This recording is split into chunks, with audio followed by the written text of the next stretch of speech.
Everybody, we're back, and we actually just received some breaking news today. So, if you haven't heard it yet, this is where you're hearing it first. So, the WWE, they're actually going through with the brand split, and SmackDown is going to be on Tuesdays on Sci-Fi. Live. For the first time ever, live. No more spoilers, no more going on the internet. This is going to become must-see TV. Exactly, and it's about time to... and you can go back to a past show and seen that we actually wanted and predicted that there will be a brand split, right after WrestleMania. And the fact that this is happening would just benefit everybody on the show, seeing that they'll have certain amount of wrestlers on Raw and certain amount of wrestlers on SmackDown. It'll give them their own individual time and it'll give them separate attention. It also shows that they have an identity to begin with and they won't get lost in the shuffle of everybody else.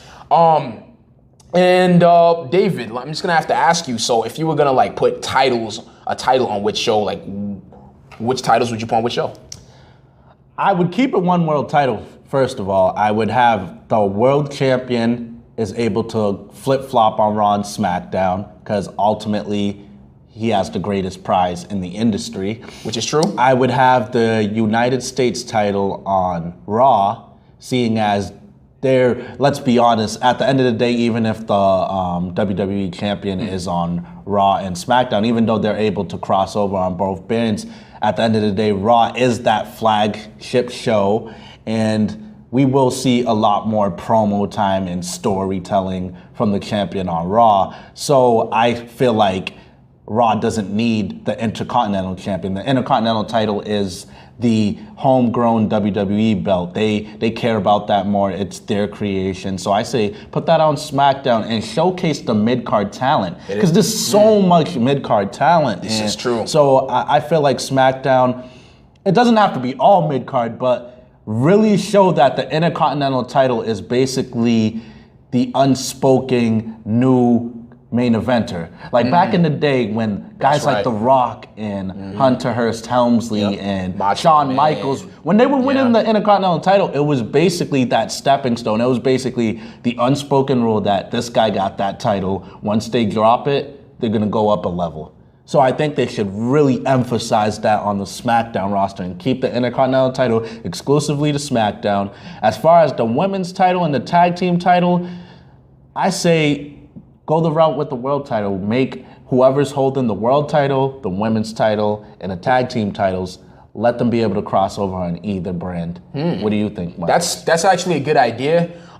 Just off the top, I would probably keep. I would keep the Intercontinental title on Raw because how the New Day said on Raw, that title is 30? No, never mind. But at the same time, the Intercontinental belt is older than the U.S. belt.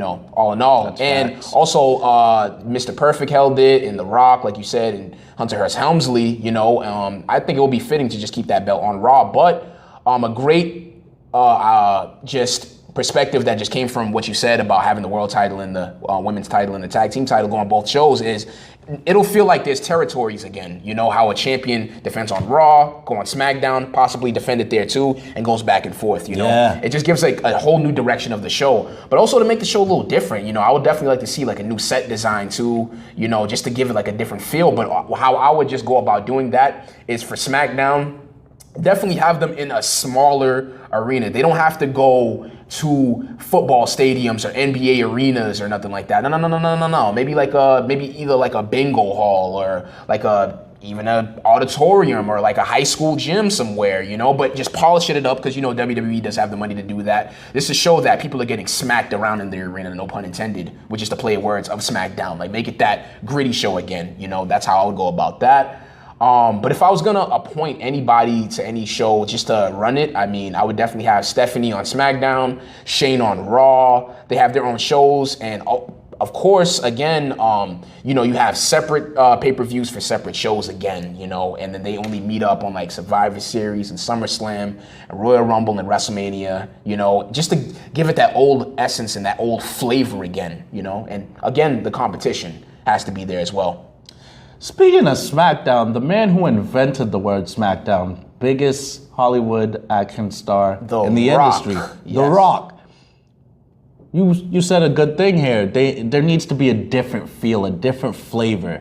How cool would it be if the set of SmackDown was, I don't know, you remember how they had the fist in the background on the big screen? Instead of a fist, how about maybe The Rock? Maybe The Rock is there with his tongue out, you know, maybe a monument or statue of The Rock doing that. Or not a bad idea. Maybe have, you know, doing that for SmackDown. Like, That's I true. think that would get people's attention because it's The Rock. That's true. It'd be a sight to see. Wow. It will bring a lot of eyes on